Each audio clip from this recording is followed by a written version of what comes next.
तो इस सीजन अच्छे शोज की भरमार लग गई थी, जिनमें से मैंने देखे हैं 7 एनिमेज, जिनमें से 5 एनिमेज बहुत ही ज्यादा खूबसूरत तरीके से एंड हो चुके हैं। इसके बारे में हम बात करेंगे इस वीडियो में।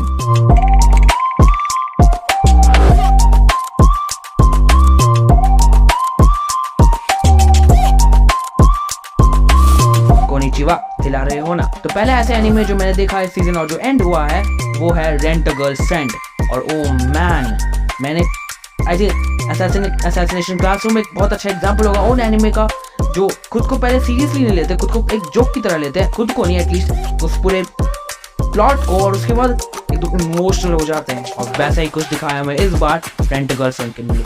मतलब माँ कसम, पहली बार ऐसा होगा कि मैंने रेंट अ गर्लफ्रेंड का एक सीजन देखा और सीजन देखने के बाद जब एंड हुआ वो सीजन, मैंने खुद को कोसा नहीं क्योंकि ये सीजन इतना अच्छा था। लेकिन पहली बार मैं रोया हूँ, एक्चुअली रोया तो नहीं बट आंसू आए, मैं इमोशनल हुआ हूँ रेंट अ गर्लफ्रेंड के एक एपिसोड के लिए। ऐसा हो सकता है? मैंने इमेजिन भी नहीं किया था कैसा हो सकता है लिटरली रेंट अ गर्लफ्रेंड के लिए इमोशनल होना।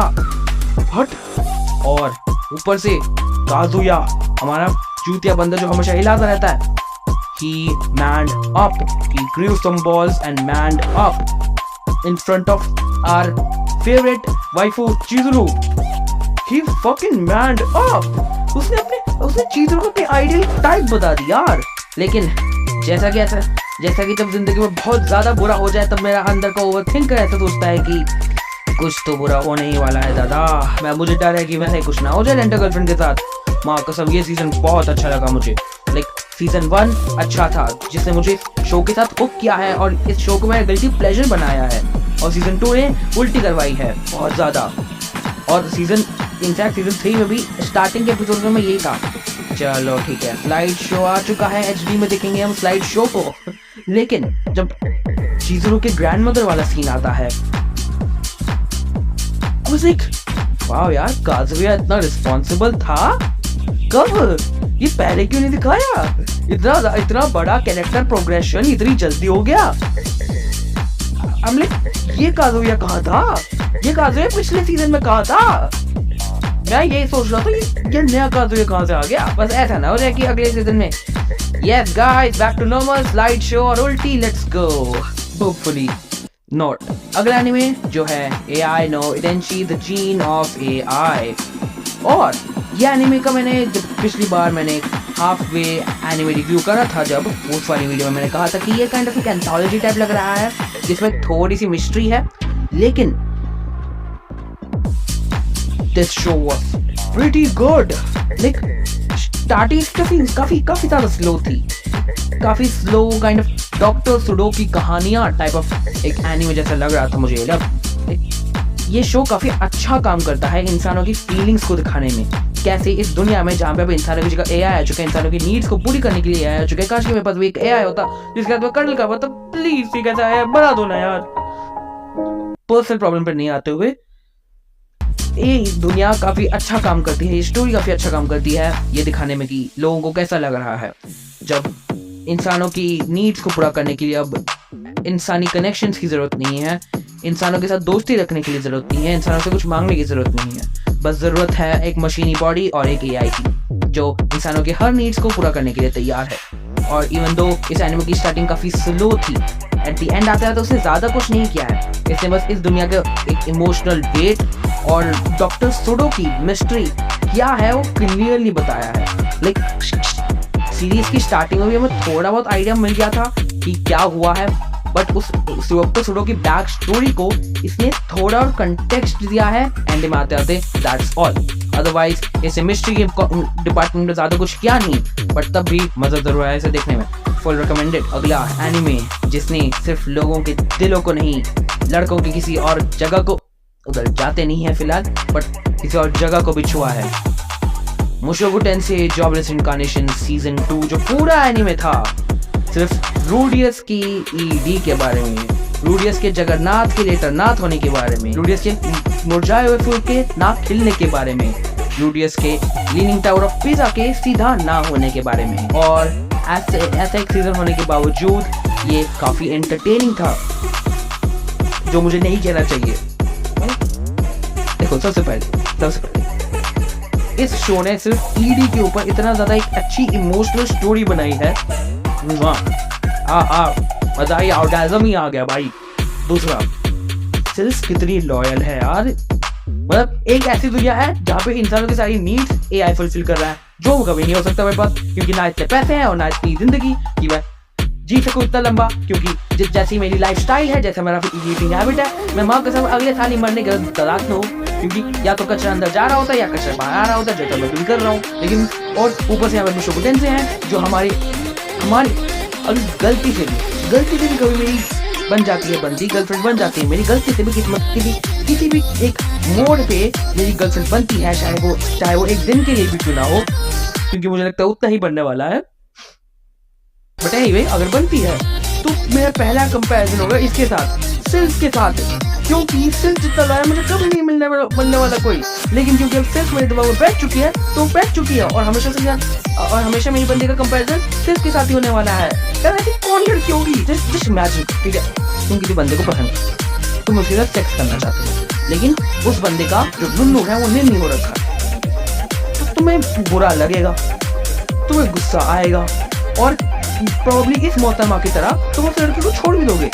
लेकिन सिल्स क्या करती है, वो मदद करती है उस लड़की की, उस लड़की को सहारा देता है। भाई ये प्रूफ करता है यार, दिल को लड़कों को दिल पे छूने वाला कोई चाहिए यार, ऐसा नहीं, हमारे नीड्स इतने नहीं है यार, दिल पे कोई हाथ रखने वाला चाहिए, ऐसी लड़की कहाँ से मिलेगी यार। और इसके इंट्रोस, आहा यार माँ कसम, इसके इंट्रोस में तो मैं यूजुअली जब मैं ऑनगोइंग एनिमे देखता हूँ मैं इंट्रोस स्किप नहीं करता हूँ, बट इसके इंट्रोस को मैं बड़े चाव के साथ और ऑर्गेज़म के साथ देखता था। माँ कसम क्या इंट्रोस होता है, इतने सुंदर से इंट्रोस होते हैं इसके, मैं इसके इंट्रोस का बड़ा फैन हूँ। इसके इंट्रोस में क्लासी तो होते हैं लेकिन इतने मेलोड होते हैं ना, लाइक आहा यार एकदम म्यूजिक के साथ मैच करते हैं इसके इंट्रोस। अगला एनिमे इस लिस्ट का, जो जिनको नहीं पता, मेरे one of the favourite animes में आता है when it comes to way of story telling, Mushoku Tensei के बाद ऑब्वियसली, क्योंकि मुशोको टेंसेई है वो। मैं बात कर रहा हूँ ईडेंस ज़ीरो की, और ये सीजन सच बोलूं तो मुझे उतना अच्छा नहीं लगा। चलो शुरुआत लाइक कोर 1 जो इस सीजन का था, यानी कि जो पूरा ड्रैगन वाला आर्क था, वो मुझे काफी अच्छा लगा। वो सीजन 1 जैसा ही एक्शन पैक था, स्टोरी टेलिंग में अच्छा था, that was actually good, कि तुम उसके बारे में थ्योरीज बना सकते हो। और जिसको कोर 2 लगा ना, इसके आखिर के 12 से 13 एपिसोड, पूरे के पूरे 12 से 13 एपिसोड, ऐसा लगा ही नहीं कि हम दूसरे आर्क में आ चुके हैं। जो पूरे के पूरे 12 से 13 एपिसोड, ऐसा ही लगा कि हम अगले आर्क की तैयारी ही कर रहे हैं। सिर्फ 12-13 एपिसोड सिर्फ और सिर्फ यूजुअली तुम समझो यार, सेटअप के लिए कितने एपिसोड लगते हैं यूजुअली, 1-2। मैं ऐसा नहीं बोल रहा कि इन्होंने इंटेंशनली उसे सेटअप के लिए बनाया है, लेकिन ऐसा ही रहा था कि ना, ये बस सिर्फ और सिर्फ ये 12 से 13 एपिसोड है, वो सारे ही सेटअप है। अब ऐसा हो सकता है क्योंकि जो सीजन 2 के एंड में स्निपेट्स दिखे हैं ना, अगले आर्क के जो वॉर आर्क है, ओ मैन मुझे इंतजार नहीं हो रहा है। क्या मैं वेट नहीं कर सकता, मैं मांगा पढ़ लूंगा, मैं कॉलेज शुरू होने वाला है तब भी मैं मांगा पढ़ लूंगा, इतना वेट नहीं हो रहा है मुझे, लेकिन इंतजार करना पड़ेगा क्योंकि कॉलेज में अच्छी सी जीत गया, उस पे नहीं आते हैं हम अभी।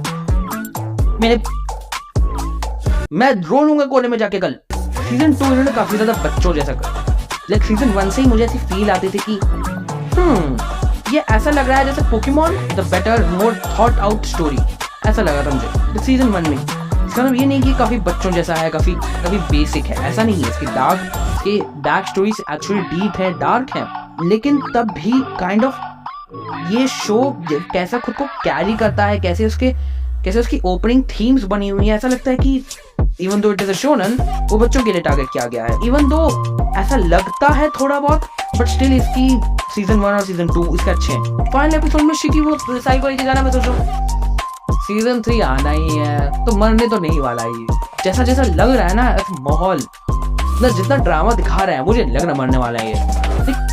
इतना ज्यादा हैप्पी को लकी कर दिया था यार कोर 2 को। कोर 1 अच्छा था, कोर 2 को इतना ज्यादा हैप्पी को लकी कर दिया। अब चलो कोई नहीं भाई, सीजन 3 बहुत अच्छा लगा। सीजन 3 के लिए मैं वेट नहीं कर सकता हूँ। मार्को सम क्या स्निपेट दिखाए थे, वेट नहीं हो रहा है यार। ऐसा समझो कि मुझे ना वो 4 प्ले का एंटिसिपेशन चल रहा है फिलहाल मेरा ईडन सीसीरो के लिए।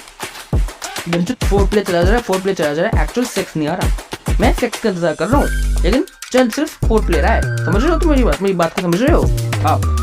इस लिस्ट का 5वां एनीमे जिसका नाम है ज़ॉम 100 bucket list of the dead.